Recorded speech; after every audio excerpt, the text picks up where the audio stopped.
saudara semuanya. Wow, saya melihat wajah-wajah yang berbahagia di tempat ini. Amin. Haleluya. Mari bangkit dari tempat duduk saudara. Beri salam kanan kiri, yang belum kenal boleh kenalan. Boleh ucapkan selamat hari Minggu. Aku sukacita bayar surga di tempat ini. Haleluya.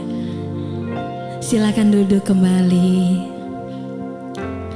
Amsal pasal 3 mengatakan, percayalah kepada Tuhan dengan segenap hatimu dan jangan bersandar pada pengertianmu sendiri. Akuilah Dia dalam segala lakumu, maka Ia akan meluruskan jalanmu.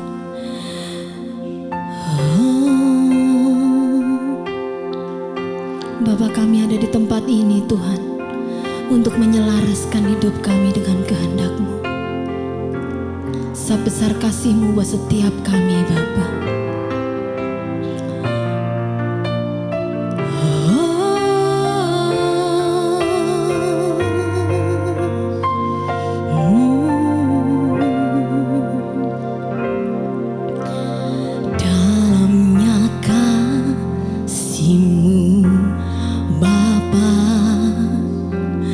Terlebih dari segalanya, pengorbanan yang termulia selamatkanku dengan darah yang tercurah. Ampuniku atas dosa,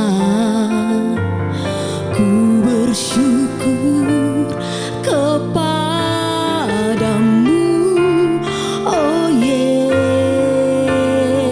Yesusku.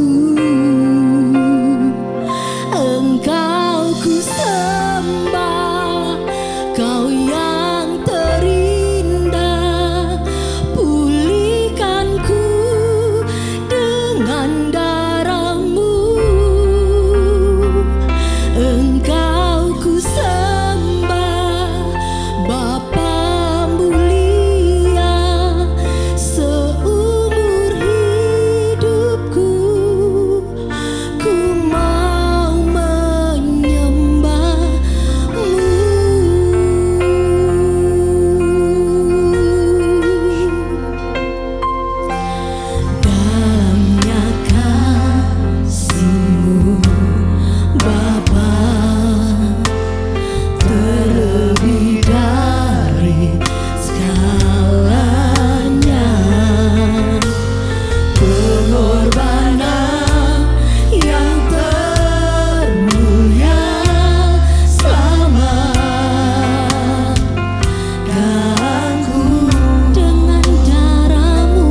Yesus Raja.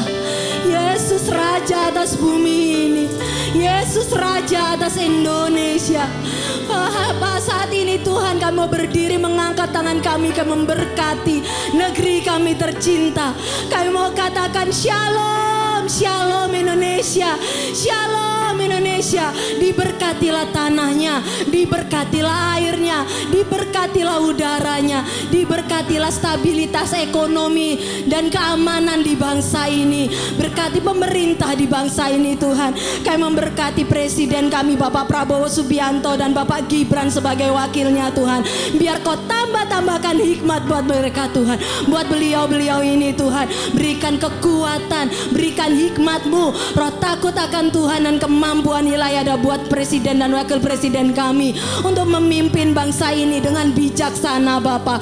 Kami juga memberkati setiap jajaran menteri, kabinet dan semua kepala-kepala daerah bahkan sampai ke RT RW. Mari Tuhan, biar roh takut akan Tuhan ada buat setiap pemimpin kami. Hikmat Tuhan ada buat setiap pemimpin kami, sehingga setiap keputusan yang diambil itu berasal daripada Tuhan, itu selaras dengan kehendak Tuhan, sehingga negeri kami menjadi negeri yang diberkati. Gemali Pripaloh Cinawi, negeri kami menjadi negeri yang makmur Bapa, menjadikan negeri yang aman dan tentram. Ada persatuan dan kesatuan di negeri ini Bapa. Bapa, kami juga memberkati Rock International Ministry. Terima kasih Tuhan kalau Engkau terus pimpin dan memberkati Rock International Ministry. Biar Kau terus berkati setiap gereja-gereja yang ada Tuhan. Kami memberkati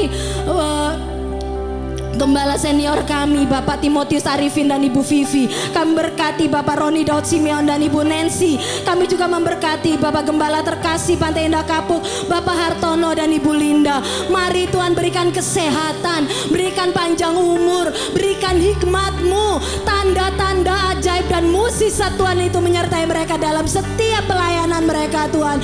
Pengurapan Tuhan itu terus tercurah. Makin hari Kau terus berbarui dengan anggur baru Bapa.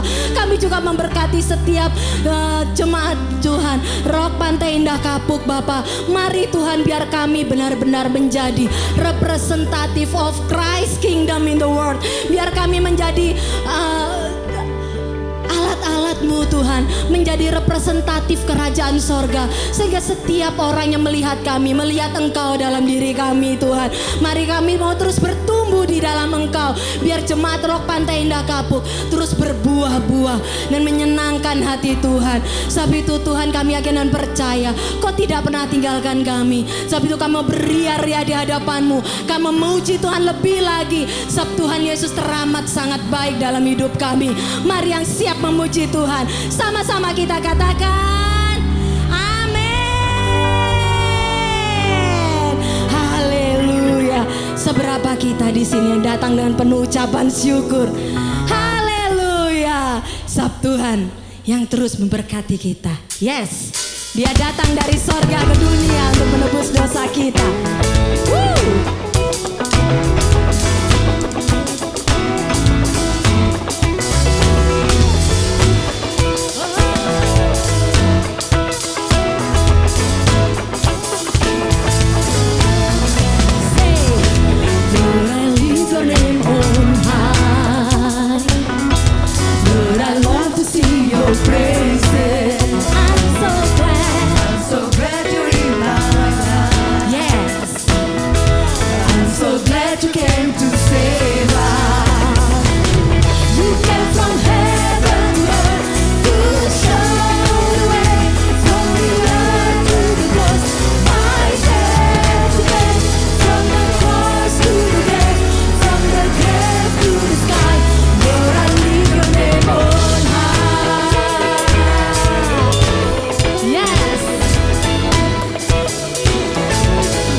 kasih tos kanan kiri saudara, katakan Yesus sukacita kita. Haleluya.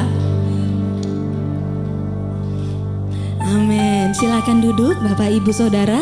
Kita akan mendengarkan suara gembala senior kita.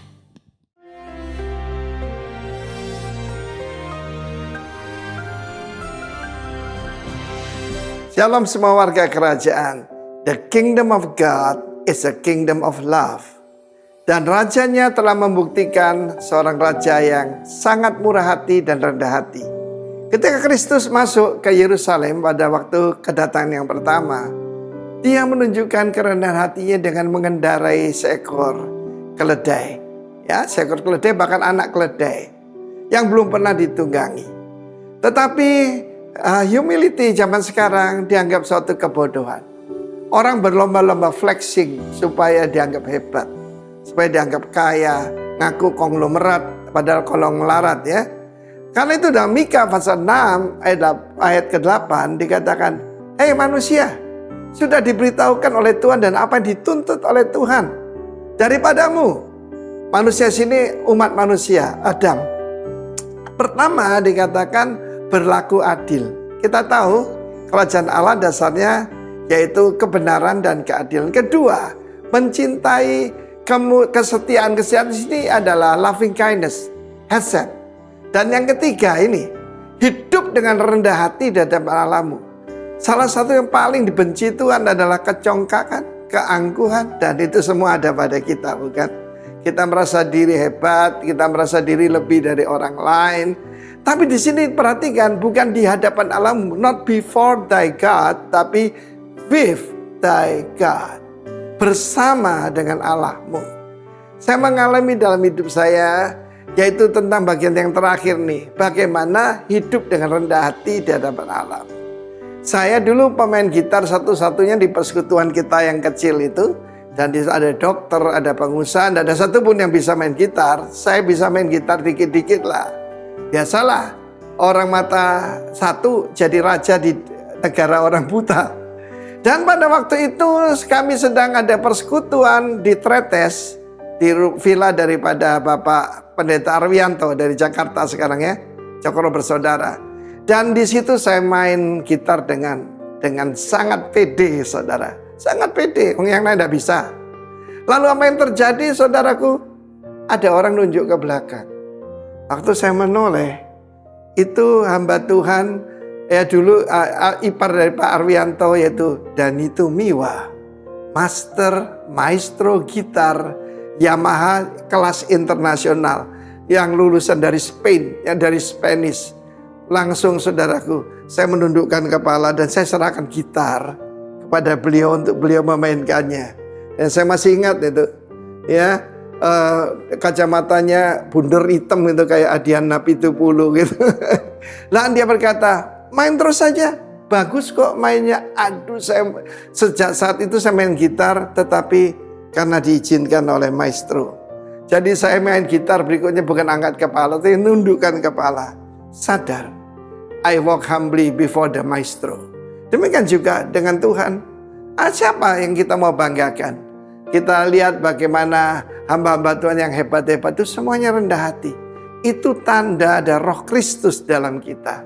Sebab yang sombong, yang mengatakan aku mau naik ke gunung Allah, mau meninggikan diri, itu Lucifer, itu setan.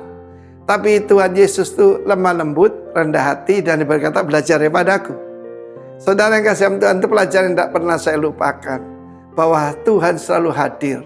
Dan kalau kita diizinkan, yaitu untuk memuji Tuhan atau dipakai oleh Tuhan, itu bukan karena kehebatan kita, tapi karena kemurahan Tuhan. God bless you warga kerajaan. Walk humbly before your God. Tapi mulainya hidup dalam keadilan dan kemurahan hati, keadilan, kesetiaan. God bless you. Amin.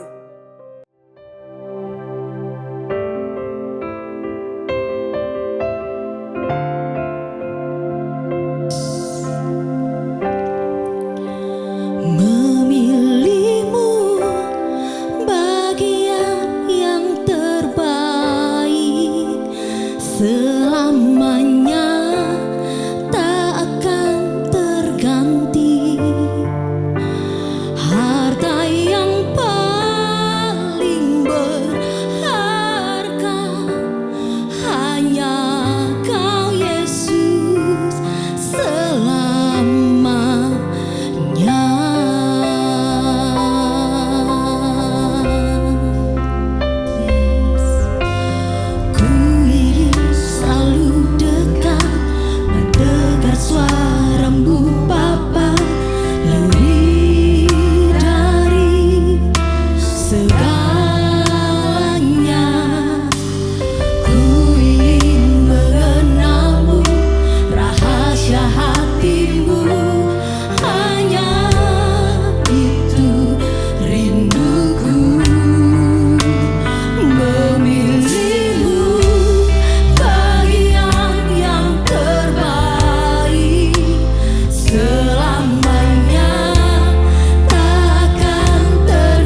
hanya ini Tuhan permohonanku.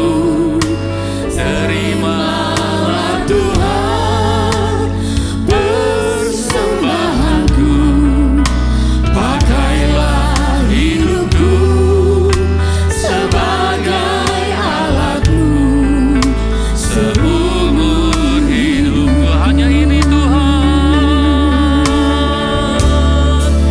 hanya ini Tuhan persembahanku. Segenap hidupku, jiwa dan ragaku, setelah ku miliki harta kekayaan yang cukup berarti untuk ku persembahkan. Hanya ini Tuhan permohonanku. Terimalah Tuhan persembahanku. Pakailah hidupku sebagai alatmu seumur hidupku. Tuhan, terima kasih hidup kami karena anugerah-Mu Tuhan. Pakai hidup kami Tuhan Yesus untuk memuliakan nama-Mu Tuhan. Untuk kami boleh menjadi terang dan garam dunia Tuhan. Terima kasih Jesus. Thank you Lord Jesus. Thank you Lord Jesus. Urapi kami Tuhan, umat-Mu di tempat ini. Penuhi kami dengan Roh-Mu yang kudus Tuhan Yesus. Biar Tuhan Kau berikan kelegaan, kesembuhan Tuhan Yesus. Mujizat-Mu terjadi Tuhan di tempat ini Bapa. Terima kasih Tuhan Yesus. Hamba-Mu tidak punya apa-apa Tuhan. Tapi biar Tuhan Engkau yang dimuliakan, Engkau yang ditinggikan, Engkau yang dipuji saja Tuhan Yesus. Dulu sekarang sampai selama-lamanya. Mari kita yang bersyukur katakan amin. Shalom. Aduh. Makasih Pak Hartono, Bu Linda yang memberikan saya kesempatan untuk menyampaikan firman Tuhan di hari Minggu ini. Shalom buat warga kerajaan semua ya. Hamba-hamba Tuhan yang dikasihi Tuhan, yang diberkati Tuhan. Bapak Ibu, sebelum saya masuk dalam firman Tuhan, saya ingin sedikit cerita ya. Saya kadang sama istri suka beribadah di satu gereja yang cukup besar di mall besar ya. Jadi saya suka kadang ke sana. Nah, saya suka juga pujian penyembahannya ya. Di sini saya juga suka. Nah, pada satu kali ketika saya ke sana sama istri, kita sedang memuji menyembah Tuhan, kita bersorak-sorai. Saya lihat, wow, jemaat Tuhan kan banyak. Saya bilang, wow Tuhan, semua pada bersorak-sorai ya. Wah, pada memuji Tuhan gitu ya. Seneng gitu kan ya. Tapi tiba-tiba saudara, Tuhan menaruhkan suatu perkataan di hati saya. Tuhan katakan gini, kamu lihat mereka bersorak-sorai, tapi cuma di hari Minggu katanya. Cuman waktu di gereja. Wah, kaget saya. Hah, masa ya Tuhan? Saya bilang gitu ya. Ya, sehari-hari mereka, maksudnya bukan semua ya, bukan semua. Tapi Tuhan taruhkan itu, ada mereka yang kesehariannya enggak melakukan firman Tuhan. Tuhan tidak bicara ya apa yang mereka lakukan, tidak. Saya juga nggak nanya ya, Tuhan apa yang mereka lakukan, enggak gitu. Cuma saya kaget aja gitu kan ya, karena Tuhan taruh di hati saya seperti itu. Nah, Bapak Ibu, kita memang telah menerima keselamatan dari Tuhan ya. Oleh karena iman kita diselamatkan. Tetapi Tuhan juga mau kita hidup bukan dengan serampangan, bukan dengan seperti orang-orang dunia. Ya, Tuhan mau kita hidup di dalam firman Tuhan. Amin, saudara. Ya. Nah, Kalau kita lihat beberapa waktu yang lalu, saya ada lihat di satu media gitu ya. Saya lihat ada diceritakan seorang hamba Tuhan yang sudah melayani Tuhan, sudah punya gereja, saudara. Tetapi istrinya dianiaya, ya, terus kemudian punya selingkuhan gitu ya. Ini bahaya sekali. Ini nggak di sini ya, bukan ya, tapi di luar kota ya. Nah, ini nggak jadi berkat gitu, saudara. Malah ini menjadi batu sandungan buat orang lain gitu ya. Nah, ini yang Tuhan nggak mau gitu ya, saudara ya. Nah, saudara, jadi apa sih sebetulnya yang Tuhan inginkan buat kita semua murid-murid Tuhan, anak-anak kerajaan? Ya, saya tanya Tuhan, seperti apa Tuhan? Nah, kemudian saya mau, waktu kemarin ini sebenarnya saya sudah menyiapkan satu khotbah mengenai kewaspadaan ya. Tapi kemudian Pak Har berikan kepada saya satu tema mengenai kerendahan hati.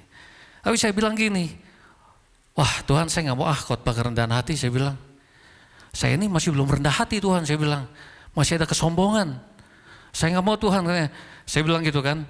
Nanti saya khotbah kerendahan hati, sayanya masih ini, saya jadi orang munafik. Saya bilang sama Tuhan, Tuhan kalau saya khotbah, saya nggak mau cuma khotbah doang, tapi saya nggak lakukan loh Tuhan. Saya bilang, saya nggak mau jadi orang munafik.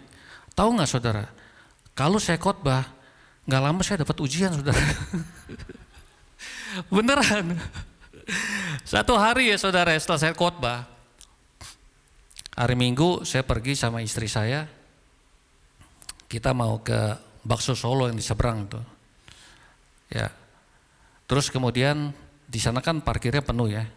Terus saya lagi nyari parkir, saya lihat, ada mobil mau keluar nih. Dia udah nyala mobil, ya, udah mau keluar. Saya tungguin. Terus tiba-tiba tukang parkirnya datang. Tukang parkir datang, dia bilang, Pak, jalan keluar, jalan. Saya bilang, nih, saya mau ke sini. Enggak, jalan katanya. Ini macet nih katanya. Wah, karena tukang parkirnya suruh jalan, mau nggak mau saya mesti jalan ya. Begitu saya jalan, mobil ini keluar. Mobil yang di belakang masuk. Marah saya, kesel. Wah, kurang ajar nih, saya bilang nih tukang parkir nih. Saya udah nungguin dia tadi, saya bilang gitu kan. Saya parkir di depan. Begitu parkir depan, saya keluar, saya samperin tukang parkirnya saudara. Saya marahin. Pak, lu gimana sih? Gua udah tungguin. Ini, kok gue disuruh depan, sekarang yang di belakang masuk. Gue jadi ke depan tuh. Ya kan? Saya marahin. Udah selesai marah-marah, saya jalan, saya mau masuk ke Bakso Solo, tiba-tiba Tuhan taruh di hati saya loh. Kenapa kamu marah-marah? Kaget saya. Kan dia benar. Ya kan? Wah, kaget saya. Saya bilang, ampunin saya Tuhan, saya bilang. Terus saya samperin tukang parkirnya saudara. Saya bilang, Pak, maaf ya Pak, tadi saya marah-marah. Ya tapi itu memang harus begitu saudara ya. Kalau kita salah, kita harus bertobat. Ya kita harus dengan rendah hati minta maaf, benar ya? Gitu loh. Nah itulah. Ya, jadi kemudian saya bertanya sama Tuhan, Tuhan, khotbah apa nih Tuhan ya? Tuhan kasih satu ayat kepada saya. Di dalam Matius 16 ayat 24 saudara ya. Nanti kita baca bersama-sama, oke? Kita baca bersama ya. Matius 16 ayat 24. Lalu Yesus berkata kepada murid-muridnya, setiap orang yang mau mengikut aku, ia harus menyangkal dirinya, memikul salibnya, dan mengikut aku. Ada kriteria loh ikut Tuhan. Bukannya ikut Tuhan kita selamat terus enak, tek. Seperti orang, wah mau ini mau itu boleh ya. Enggak, Tuhan bilang ada kriterianya ikut Tuhan. Harus apa? Menyangkal diri dan pikul salib. Saya tanya Tuhan, menyangkal diri ini apaan ya Tuhan ya? Apakah saya harus menyangkal diri saya sebagai Robin Tuhan? Wah jadi Matius? Enggak gitu ya. Terus Tuhan kasih satu ayat saudara ya. Apa sih yang dimaksud menyangkal diri gitu ya. Nah di dalam Filipi 2 ayat 5-8 saudara. Kita baca bersama ya. 1, 2, 3. Hendaklah kamu dalam hidupmu bersama menaruh pikiran dan perasaan yang terdapat juga dalam Kristus Yesus, yang walaupun dalam rupa Allah tidak menganggap kesetaraan dengan Allah itu sebagai milik yang harus dipertahankan, melainkan telah mengosongkan dirinya sendiri dan mengambil rupa seorang hamba dan menjadi manusia, sama dengan manusia. Ini saudara, ini adalah penyangkalan diri. Penyangkalan diri adalah melepaskan jubah Tuhan. Tuhan melepaskan jubah kekuasaannya. Tuhan melepaskan jubah apa? Kemuliaannya. Jubah kebesarannya. Dia mau turun menjadi seorang manusia dalam rupa seorang hamba. Ini yang Tuhan mau buat kita saudara. Seperti khotbah tadi Pak Arifin. Kerendahan hati. Ya, kita ikut Tuhan, kita harus memiliki kerendahan hati. Nah, menyangkal diri itu adalah kerendahan hati. Kenapa sih Tuhan mau kita ini memiliki kerendahan hati? Saya tanya Tuhan, apa sih Tuhan manfaatnya ini kita kerendahan hati? Gak gampang loh kerendahan hati saudara. Benar, seperti Pak Arifin bilang tadi, di dalam kita ini ada kesombongan. Gak gampang. Saya ini saudara, bertahun-tahun nih pergumulan saya juga apa? Kerendahan hati, kesombongan saudara.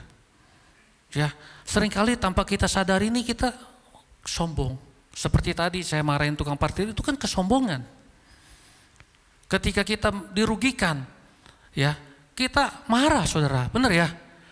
Sombong itu saudara. Ya, nah itulah makanya tadi saya bilang, saya nggak mau khotbah kerendahan hati saudara.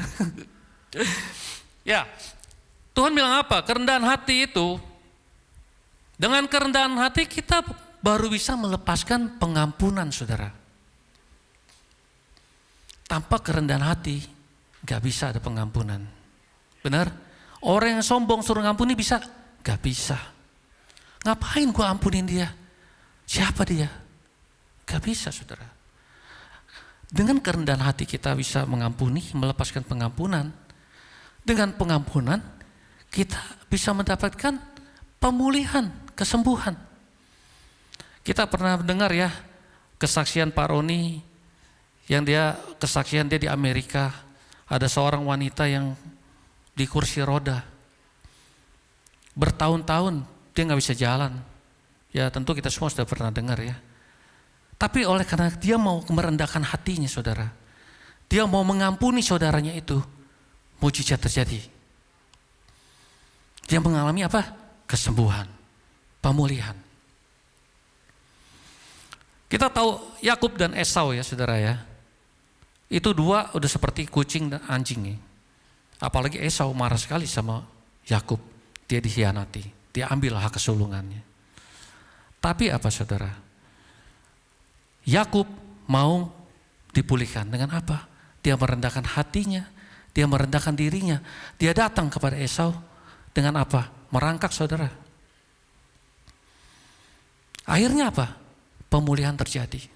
Jadi kalau kita mau ada pemulihan saudara dengan orang yang bersengketa sama kita atau dengan saudara, dengan mertua, ya, dengan siapapun juga, kita harus memiliki kerendahan hati. Sama seperti Tuhan Yesus. Kalau Tuhan nggak mau merendahkan hatinya, kita selamat nggak? Enggak. Lagu tadi itu luar biasa. From heaven to earth. Tanpa kerendahan hati, gak mungkin Tuhan dari surga mau turun ke dunia ini. Tanpa kerendahan hati, gak mungkin Tuhan mau mati di atas kayu salib saudara. Tanpa kerendahan hati, kita gak bisa diselamatkan. Ya. Firman Tuhan katakan di dalam Matius 6 ayat 14. Kenapa Tuhan mau kita rendah hati dan mengampuni? Karena jikalau kamu mengampuni kesalahan orang, Bapamu yang di surga akan mengampuni kamu juga. Ya, kalau Bapak mengampuni, terjadi kesembuhan, pemulihan. Yang kedua, saudara, kerendahan hati membawa kehormatan. Ada yang mau mendapat kehormatan? Mau ya, semua orang mau kehormatan ya. Nggak ada yang mau kehinaan kan? Semua mau kehormatan.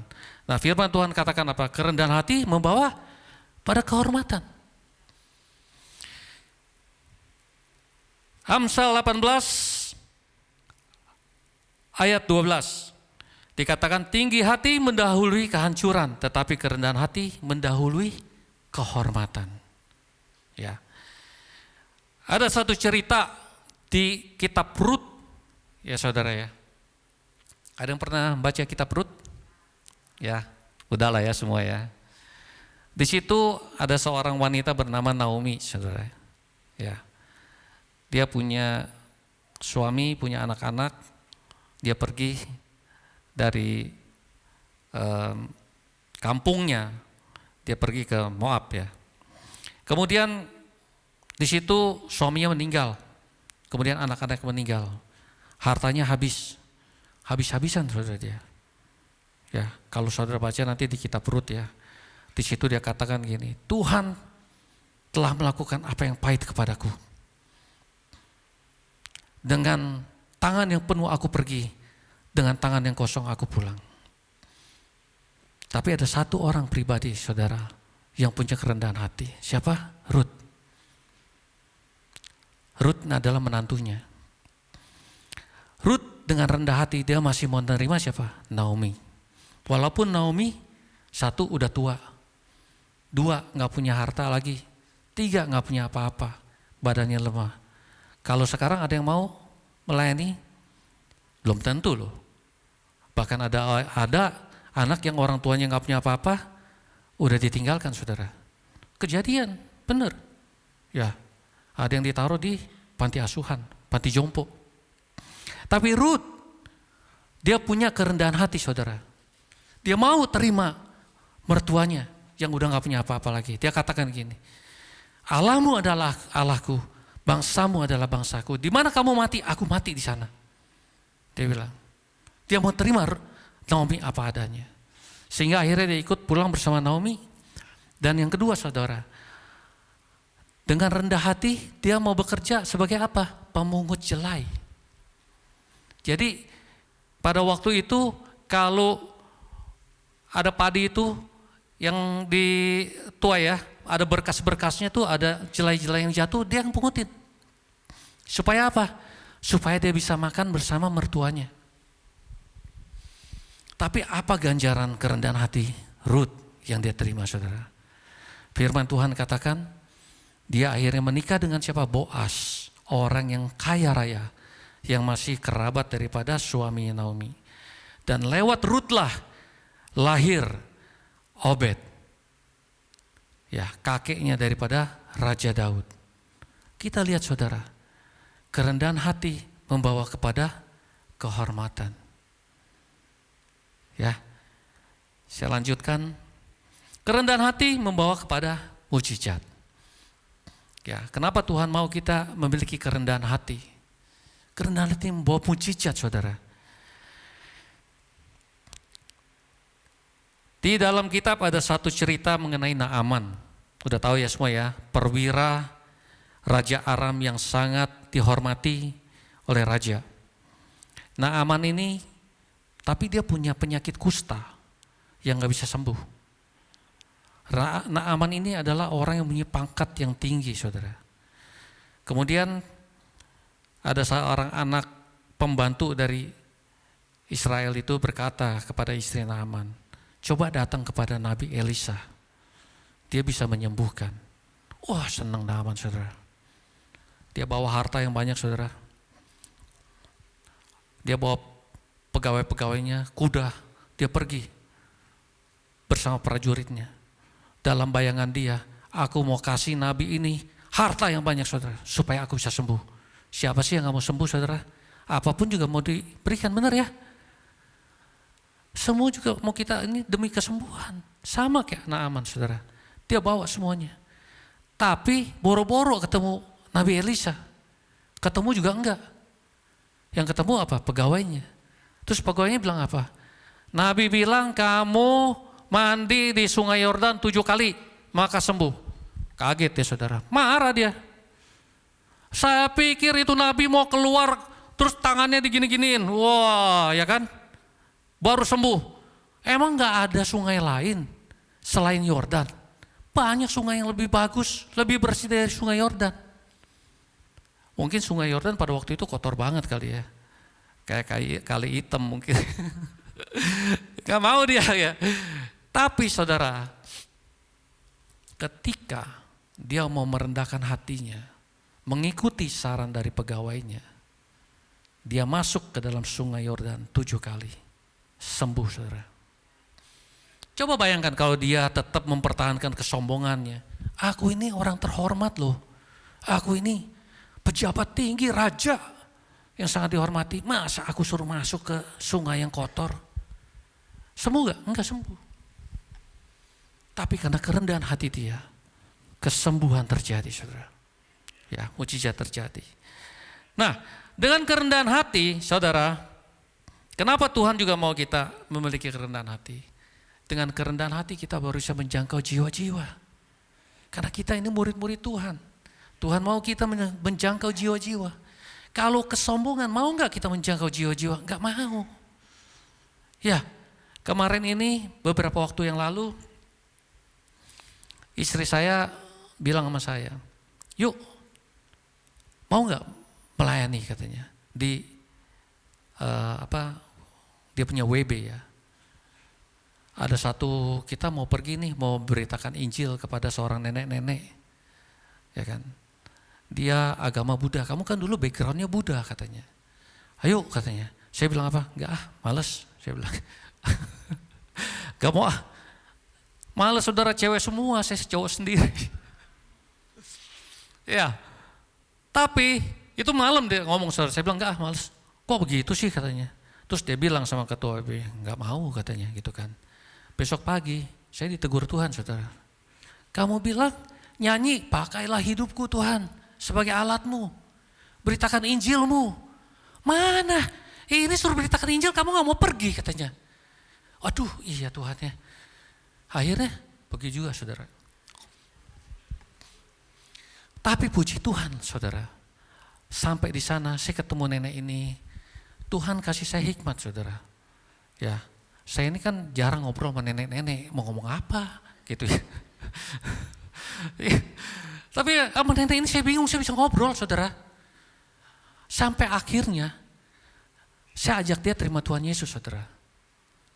Saya bimbing dia untuk menerima Tuhan Yesus sebagai Tuhan dan Juru Selamat hidup dia. Luar biasa ya deh. Kalau tanpa kerendahan hati saudara, saya masih ngotot gak mau nih. Mungkin saya gak bisa doain dia, dia belum tentu terima Tuhan saudara. Ya.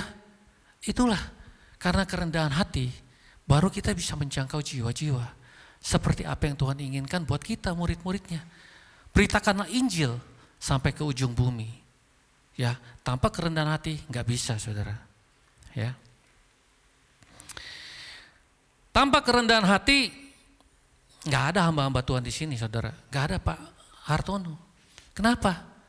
Kerendahan hati ini butuh pengorbanan loh. Ini hamba-hamba Tuhan di sini banyak yang pengusaha besar. Yang hari-hari itu punya banyak anak buah, mungkin 100 orang, 200 orang. Punya kedudukan tinggi, ada yang jadi direktur. Ya, tapi mereka mau pakai apa? Jubah kerendahan hati untuk melayani Tuhan di sini. Bawain air. Padahal di kantornya, di perusahaannya tiap hari, oh selamat pagi Pak. Oh ya, dihormati. Tapi karena jubah kerendahan hati, dia mau melayani sini. Ya, tanpa kerendahan hati nggak bisa pelayanan saudara. Makanya, ayo pelayanan yuk, pakai jubah kerendahan hati melayani Tuhan. Ya. Nah, yang terakhir ini mengenai kerendahan hati ya saudara ya. Dalam Amsal 22 ayat 4 firman Tuhan katakan gini, ganjaran kerendahan hati dan takut akan Tuhan adalah kekayaan, kehormatan, dan kehidupan. Ya. Tuhan Yesus di dalam Filipi 2 ayat 5 sampai 8 itu kelanjutannya adalah gini ya. Dan dalam keadaan sebagai manusia, ia telah merendahkan dirinya dan taat sampai mati. Ya. Bahkan sampai mati di kayu salib, itulah sebabnya Allah sangat meninggikan dia dan mengaruniakan kepadanya nama di atas segala nama, supaya dalam nama Yesus bertekuk lutut segala yang ada di langit dan yang ada di atas bumi dan yang ada di bawah bumi. Ya, firman Tuhan katakan ganjaran kerendahan hati adalah kehormatan, kekayaan, kehidupan. Dan sudah digenapi, saudara. Mau gak kita mendapatkan itu? Mau, ya. Nah, kerendahan hati, saudara. Dengan kerendahan hati, baru kita bisa ada ketaatan seperti Tuhan Yesus. Baru kita ada penundukan diri. Kalau enggak, susah loh, saudara. Ya, saya ada cerita, dulu saya pelayanan satu gereja. Ada teman sama pelayanan suami istri. Suami istrinya itu cantik, pinter, lulusnya cum laude, saudara. Kerjanya di satu perusahaan besar, gajinya besar, jabatannya tinggi. Suaminya sales. Saya tanya sama dia, Ci, gimana? Susah gak penundukan diri? Susah. Susah, saudara. Kenapa? Dia kaya, kedudukan tinggi, ya, pintar. Suaminya sales. Terus bagaimana dia mau tunduk? Jadi bagaimana? Ya, saya harus tinggalkan dulu semuanya. Tinggalkan dulu kedudukan dia sebagai direktur. Tinggalkan dulu mindset dia kaya, hasilnya lebih besar dari suaminya. Baru dia bisa melayani suaminya, saudara. Baru bisa ada keharmonisan. Kalau enggak, pecah, saudara. Pecah perang. Ya, gak mungkin. Suami itu kan maunya dihormati, benar ya? Kalau istri gak bisa hormati sama suami, bagaimana? Bahaya, saudara. Mesti pasang kacamata kuda. Kalau enggak, bisa lirik kiri, lirik kanan. Bahaya itu, ya. Jadi, saudara, kerendahan hati itulah yang bisa membuat kita taat dan ada penundukan diri. Ya, sama seperti hamba-hamba Tuhan di sini yang memiliki kerendahan hati. Kalau enggak, susah nanti tunduk sama Pak Hartono loh. Benar? Ya, orang kalau udah punya jabatan tinggi, biasanya begini, saudara. Oh, siapa lu? Siapa gua? Ya, susah. Nah, itulah, saudara, mengenai kerendahan hati, ya. Yang kedua, saudara, Tuhan katakan selain kita menyangkal diri, Tuhan katakan kalau kita mau ikut Tuhan Yesus sebagai murid-murid Tuhan, kita harus apa? Pikul salib. Ya, apa sih Tuhan pikul salib? Saya bilang, Tuhan suruh saya bayangin, coba kamu bayangin, kamu jalan bawa salib, gitu ya, enak gak? Gak enak, saudara. Jalan bawa salib tuh gak nyaman. Beda ya kalau kita gak bawa salib, kita jalan kemana aja bebas. Itulah, saudara, kalau orang dunia bebas. Tapi kalau anak Tuhan mesti pikul salib, saudara. Anak dunia mau kemana aja boleh. Mau ke nightclub, mau ke tempat judi, ya boleh gak? Santai, nggak ada beban, nggak ada yang dibawa. Pikul salib itu berbicara mengenai ketidaknyamanan, saudara. Nggak nyaman, nggak boleh ini, nggak boleh itu. Ya, kita anak-anak Tuhan boleh nggak ngerokok, Pak? Nggak boleh. Kenapa? Kok itu boleh ngerokok, Pak? Nggak boleh, kita ini bait Allah. Ngerokok bisa membuat sakit, ya kan? Pak, boleh nggak punya istri 2? Nggak boleh. Yang sana boleh 4, Pak. Ikut sana aja. Ya, ikut Tuhan cuma boleh punya 1. Pak, boleh nggak bercerai? Nggak boleh. Kok banyak yang bercerai, Pak? Ya terserah.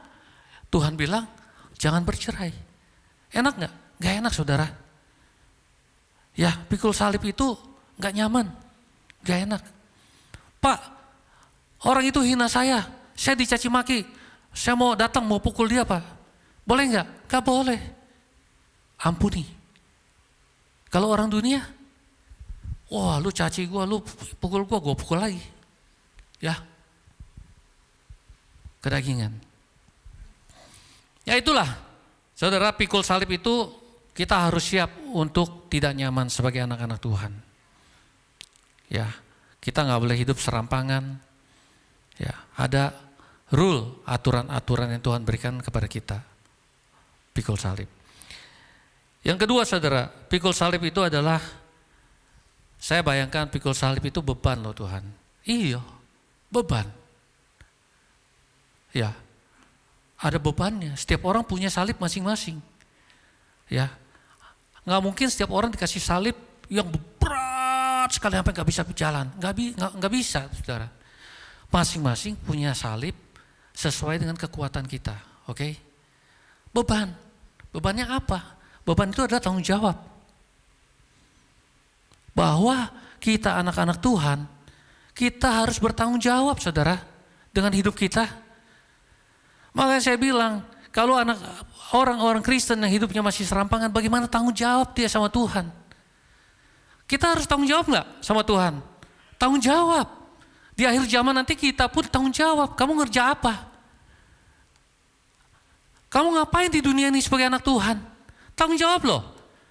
Tanggung jawab kita apa? Satu, kepada keluarga kita, istri, suami, anak-anak. Tanggung jawab. Ada nggak? Seperti saya bilang, tanggung jawab istri dipukulin, dimaki-maki. Tanggung jawab itu? Bukan. Ya, tanggung jawab seorang suami adalah mengasihi istri dan anak-anaknya. Itu tanggung jawab, saudara. Tanggung jawab istri apa? Melayani suami, menghormati suaminya. Tanggung jawab. Di dalam keluarga terdekat. Ya. Kemudian kemana? Tanggung jawab kepada siapa? Kepada orang tua kita. Ya. Ada loh, saya pelayanan waktu itu di gereja. Suami istri jalan berdua, emaknya sendiri. Udah begini. Didiamin aja emaknya. Emaknya cerita sama teman saya pengerja, mengeluh, anaknya begini-begini. Tanggung jawabnya mana loh? Nanti suatu saat kalau dia Tuhan datang, tanya, tanggung jawab kamu gimana sama orang tua kamu? Kamu mengasihi nggak? Kamu melayani nggak? Ruth aja mau melayani mertuanya, bukan orang tuanya loh, mertuanya. Maka anak-anak Tuhan harus melayani orang tuanya, saudara. Itu adalah bagian dari tanggung jawab kita sebagai anak-anak Tuhan. Amin. Terus tanggung jawab kepada siapa lagi? Ya, kepada keluarga kita, saudara-saudari. Kalau ada saudara-saudari yang kekurangan, gak bisa makan, firman Tuhan katakan apa? Beri makan. Beri. Ya. Terus kepada siapa? Kepada gereja, saudara. Tanggung jawab kita juga ada pada gereja. Bukan gak ada loh. Ya. Nah, ini cerita di luar. Ini bukan pesan sponsor ya, bukan ya. Saya suka dengar tuh di TikTok, orang bilang gini. Wah, gak usah perpuluhan. Zaman perjanjian baru gak ada tuh Tuhan Yesus bilang kasih perpuluhan. Di TikTok nih, saudara ya. Saya jawab, di Twitter. Tuhan Yesus juga gak pernah bilang jangan perpuluhan. Ada gak firman Tuhan katakan, kamu jangan perpuluhan ya? Gak ada, saya bilang. Benar gak? Saudara, saya perhatikan orang yang ngomong begini, mereka bukanlah gembala, saudara. Tidak memimpin gereja. Kenapa? Mereka belum pernah mengalami punya gereja. Gereja ini kan perlu apa? Biaya. Sewa ruangan, beli alat-alat sound system, bayar listrik. Iya, berikan persembahan kepada hamba-hamba Tuhan. Tanggung jawab, saudara, kepada gereja.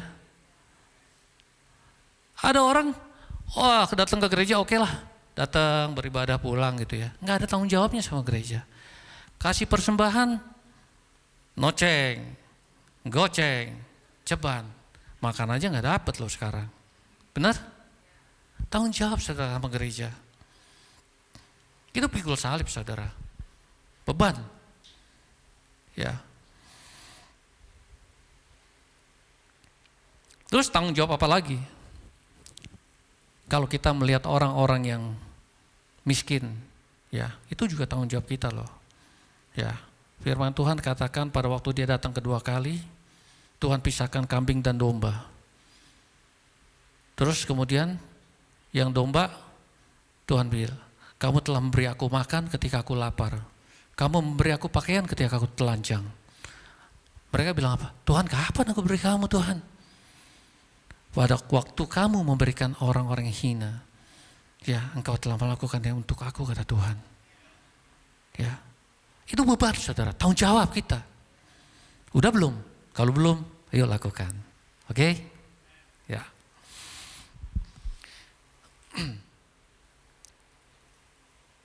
Lanjut ya saudara ya. Pikul salib itu masih panjang ya Pak Are. Pikul salib itu kita mau menderita saudara oleh karena kebenaran. Ya. Kenapa? Tuhan Yesus disalib karena apa? Bukan karena dosa loh. Bukan. Tapi karena dia memberitakan kebenaran. Dia memberitakan kabar baik. Dia memberitakan Injil. Dia memberitakan ada keselamatan di dalam dia. Ya. Pikul salib itu ya penderitaan karena kebenaran. Ya. Ada loh, ya saya dengar cerita ya. Dia itu mau dinaikin pangkat saudara. Dia bekerja, bosnya bilang gini, nanti saya naikin kamu pangkat ya. Seneng gak? Seneng saudara. Seneng. Tapi dia bilang apa? Tapi kamu mesti pindah ya. Kamu mesti pindah keyakinan ya. Gak mau dia. Enggak Pak, saya gak bisa. Saya mau setia sama Tuhan Yesus. Terus dinaikin gak? Kagak. Gak apa-apa. Itu salib yang harus dipikul saudara. Mungkin saudara gak ngalami. Ya kan? Karena memang bukan salibnya kita. Saya juga gak pernah ngalamin seperti itu saudara. Karena salibnya kita kan berbeda-beda ya. Ya. Ada seorang dari seberang, dia menerima Tuhan Yesus, Tuhan lawat dia ya. Terus dia beritakan saudara. Dia beritakan kepada siapa? Institusi. Ditangkap dia saudara. Pernah dengar MKC? Muhammad KC? Ditangkap saudara. Di penjara. Tahu gak di dalam? Dikerjain loh. Dikasih makan tai. Sama siapa? Jenderal. Saya tahu kenapa? Karena saya kenal anaknya. Saya ngobrol sama anaknya. Dia sampai bikin lagu itu MKC. Tapi saudara, itulah salib yang dia harus dia pikul. Tapi dia tetap setia saudara sama Tuhan Yesus. Setia. Walaupun dia harus mengalami penderitaan itu. Berat gak? Oh berat, kalau kita belum tentu loh. Belum tentu bisa, benar kan? Belum tentu. Nah itulah salib saudara. Salib yang harus kita pikul. Setiap kita masing-masing ada salibnya. Firman Tuhan dikatakan begini di dalam Matius 5 ayat 11 ya. Berbahagialah kamu jika karena aku kamu dicela dan dianiaya dan kepadamu difitnahkan segala yang jahat. Ya, ini saudara Tuhan katakan. Berbahagia kalau kita pikul salib. Ya. Tapi kalau kita bilang, Tuhan kalau boleh lalukanlah semua ini daripadaku Tuhan. Ya. Jangan kasih saya penderitaan Tuhan. Gak bisa saudara.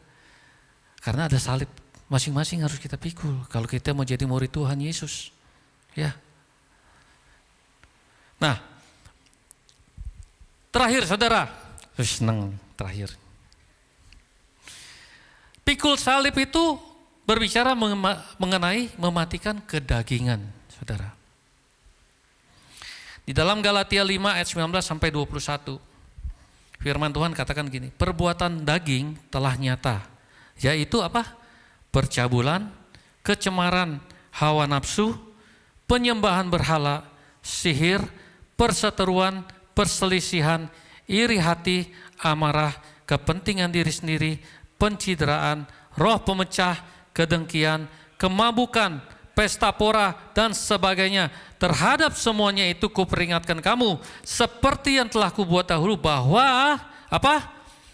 Sama-sama, barang siapa melakukan hal-hal yang demikian, ia tidak akan mendapat bagian dalam kerajaan Allah. Makanya kita nggak boleh serampangan, saudara, hidup.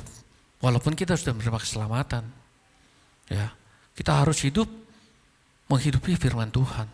Gak boleh, saudara. Firman Tuhan katakan apa? Kalau kamu hidup dalam perzinahan, belum bisa jadi ditolak Tuhan loh. Ya. Nah, di dalam Roma 8 ayat 13, sebab jika kamu hidup menurut daging, kamu akan mati. Tetapi jika oleh roh kamu mematikan perbuatan-perbuatan tubuhmu, kamu akan hidup. Nah, saya kasih kesaksian ya, satu kesaksian mengenai ini. Saya punya teman, saudara, teman baik saya, teman baik. Ya, saya sudah lama sama dia, saya tahu persis orangnya. Dia belum Kristen, saudara. Ya, dia nggak punya agama, tapi orangnya benar baik. Bahkan saya bisa katakan mungkin lebih baik dari banyak orang Kristen. Serius. Bukan cuma baik, saudara. Dia mau memberikan uangnya buat orang, dia mau bantuin orang tanpa pamrih. Ya, nggak ada sedikit pun di hatinya mau cederai orang atau lukain orang atau merugikan orang lain. Nggak ada. Saya tahu persis dia, saudara. Kemarin ini beberapa minggu yang lalu dia lagi ngobrol sama saya, dia cerita, wah Bin, katanya, gua hari ini main golfnya, dia kan suka main golf sama teman-temannya. Gua hari ini main golfnya jelek banget, katanya. Kenapa? Ini gara-gara KD-nya, katanya. Kenapa KD-nya? Saya bilang, KD ini cantik banget, Bin, katanya. Tinggi, rambutnya panjang, semampai, putih, katanya. Gue bener-bener gak bisa konsen, katanya. Nih, gue rasanya kayak disuruh pegang, katanya. Tapi gue gak mau, katanya. Gue tahan, katanya.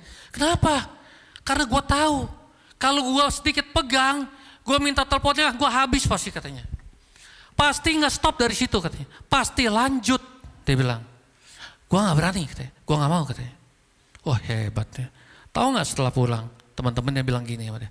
Wih, lu ada minta teleponnya enggak? Enggak. Wih, goblok lu, katanya. Digoblokin sama temennya. Nah, inilah saya bilang, ya, dia ini apa? Menyalipkan kedagingan. Secara daging, saudara, dia kepengen. Dia gak pernah loh seperti itu. Jujur, gak pernah. Ya, gak pernah seperti itu. Baru kali ini dia cerita sama saya seperti itu. Ya, kepengen, dia nanya nomor teleponnya, kepengen. Dia kepengen nanya, dia pengen pegang tangannya. Dia bilang apa? Sampai terakhir gue selesai main golf, gue baru tenang, katanya. Gue baru rasanya bebannya hilang, katanya. Kalau enggak, katanya, aduh gue gak konsen dah, katanya. Itu, saudara. Ya, teman saya ini memang dia orangnya sayang sekali sama istrinya, sayang kepada anak-anaknya. Dia hidupnya benar, saudara. Nah itulah, walaupun dia belum jadi orang Kristen, saudara, tapi dia sudah mengerti mengenai menyalipkan kedagingan. Ya, saudara-saudara, itu aja yang ingin saya sampaikan, saya sharingkan kepada bapak-bapak, ibu-ibu yang terkasih. Semoga apa yang saya sharingkan ini bisa menjadi berkat buat kita semua. Tuhan Yesus memberkati. Terima kasih.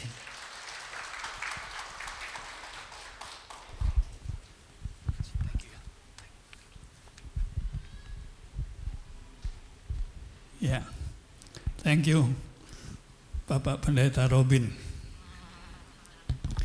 Ya, saya tahu yang dia sampaikan karena saya cukup mengikuti Robin ya, karena dia banyak sharing juga dengan saya.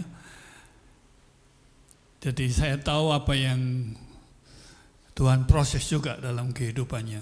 Ya. Saya memang benar dia proses tadi mau ngomong tentang kerendahan hati berat, ya, tapi dia sampaikan Berarti setelah keluar dari gedung ini ada ujian maksudnya begitu ya. Enggak juga, Vin, jangan terintimidasi. Ya Tuhan bukan Tuhan yang begitu. Tapi saya tahu memang dia pernah ngomong sama saya. Memang Tuhan banyak proses di area itu Pak Hartono dalam hidup saya. Nah, dia mengakui, orang mau mengakui itu kan butuh rendah hati, betul ya. Kadang-kadang kita ini sulit mengakui. Ya, orang rendah hati itu orang yang mau mengakui baik kekuatannya maupun kelemahannya, betul ya? Jadi menyadarkan untuk itu, ya. Kasih tahu kanan kiri saudara, tetaplah rendah hati aja, ya. Jangan izinkan sombong, jangan izinkan angkuh, ya. Karena Tuhan itu punya apa? Punya levelnya ya. Keangkuhan orang itu ada titik levelnya Tuhan itu. Kalau kamu bersinggungan dengan levelnya keangkuhan di situ, kamu akan terjun payung langsung. Karena itu awal kehancuran. Saya sudah melihat begitu banyak orang, teman-teman, angkuhnya minta ampun, saudara. Dan saya melihat tidak lama kok dia terjun payung. Sampai di bawah minus istilahnya ya. Baik keuangannya, semuanya dibuat habis-habis, nyungsep saya pikir. Tapi saya pikir kita tidak perlu dibuat Tuhan seperti itu, betul ya. Bukan Tuhan mau buat begitu, enggak. Tapi itu karena firman. Ingat firman berkata keangkuhan itu awal dari kejatuhan. Semuanya dimulai dengan keangkuhan. Thank you Robin mengingatkan kita ya. Tetap rendah hati, betul ya. Mau pikul salib, sangkal diri masing-masing ya. Jadi mau menderita buat semua yang bertentangan dengan firman. Ingat bahwa semua motivasi kita adalah kasih Tuhan ya dalam kehidupan kita. Tidak usah jangan takut apapun, tapi semua di-drive oleh karena kasih kita kepada Tuhan. Mari kita siapkan untuk kita perjamuan pengingat kasih Tuhan.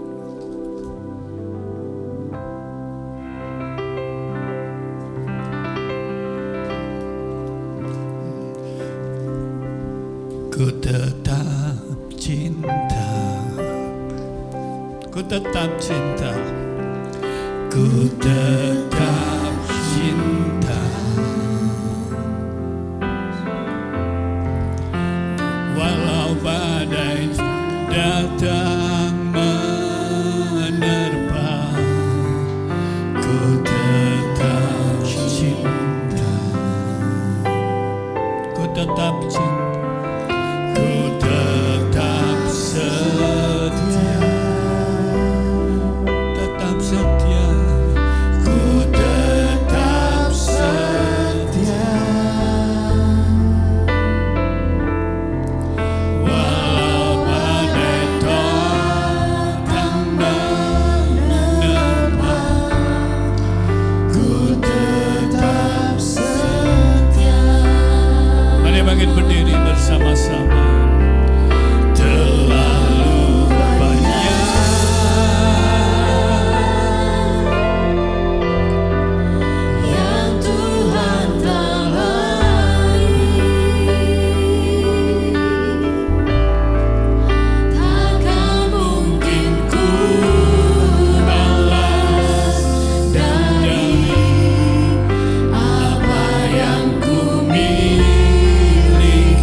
sambil bersyukur kepada Tuhan, mengingat apa yang Yesus sudah kerjakan buat kita di atas kayu salib. Dia kosongkan semuanya untuk mengangkat saudara dan saya yang harusnya binasa. Kita diberi hidup yang kekal. Bapa, terima kasih. Bersyukur ya Tuhan, semua karena cinta-Mu buat kami. Makasih. Saat kami memakan tubuh-Mu, biar kekuatan yang baru Tuhan turun atas kami, serta seluruh umat-Mu yang lemah, Kau kuatkan ya Tuhan. Percayakah Bapak Ibu bahwa roti yang kita angkat tinggi ini persekutuan kita dengan tubuh Yesus? Mari makan dalam nama Yesus Tuhan.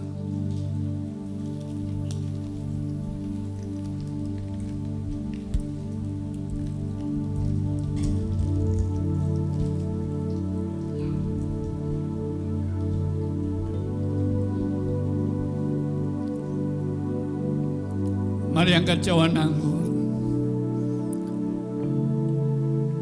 Sambil semua saudara menyatakan isi hatimu kepada Tuhan. Sampaikan permohonanmu, sampaikan isi hatimu, apapun itu. Dia sumber kekuatan kita, dia sumber pengharapan kita. Sampaikan isi hatimu.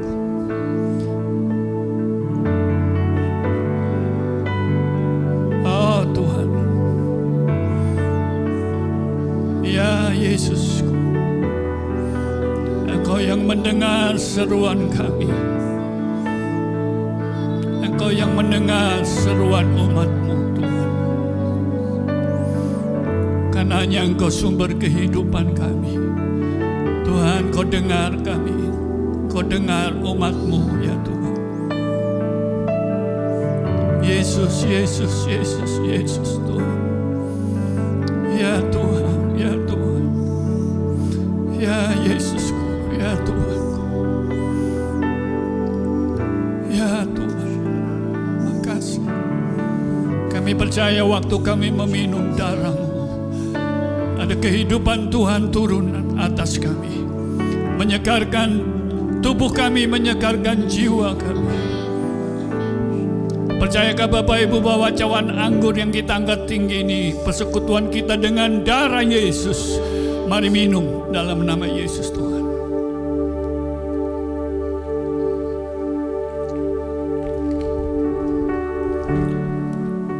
Mari angkat kedua tanganmu kepada Tuhan. Naikkan syukurmu, naikkan ucapan syukurmu.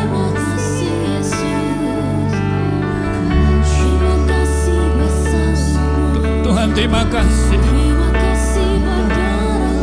Kau sumber kami, Kau sumber kekuatan kami. Kuatkan yang lemah, sembuhkan yang sakit Tuhan. Kekuatan-Mu turun atas kami. Kekuatan Tuhan mengalir, mengalir. Ya Yesus, hanya Engkau Tuhan.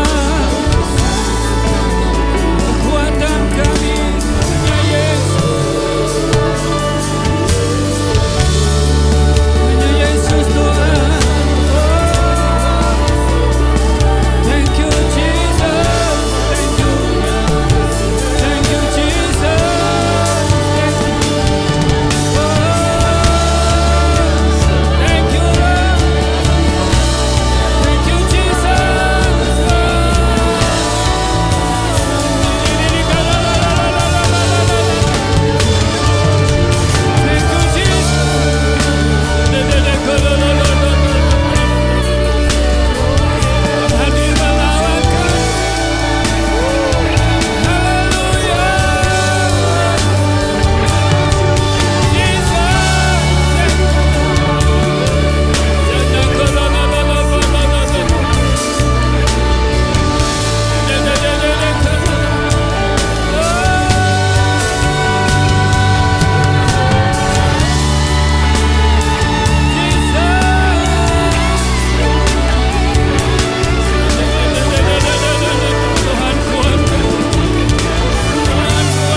berdiri di tengah badai dalam kekuatan yang Kau berikan sampai kapanpun ku kan bertahan karena Yesus selalu menopang hidupku. Ku kan berdiri, ku kan berdiri di tengah badai dalam kekuatan yang Kau berikan.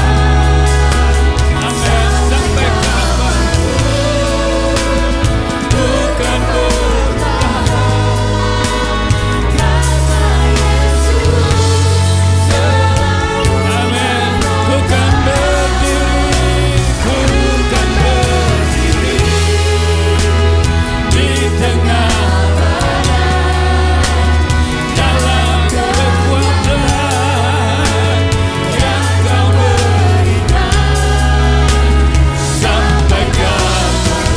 Tak tergoyahkan, tak tergoyahkan karena Yesus selalu menopang. Karena Yesus selalu menopang. Karena Yesus selalu menopang hidupku.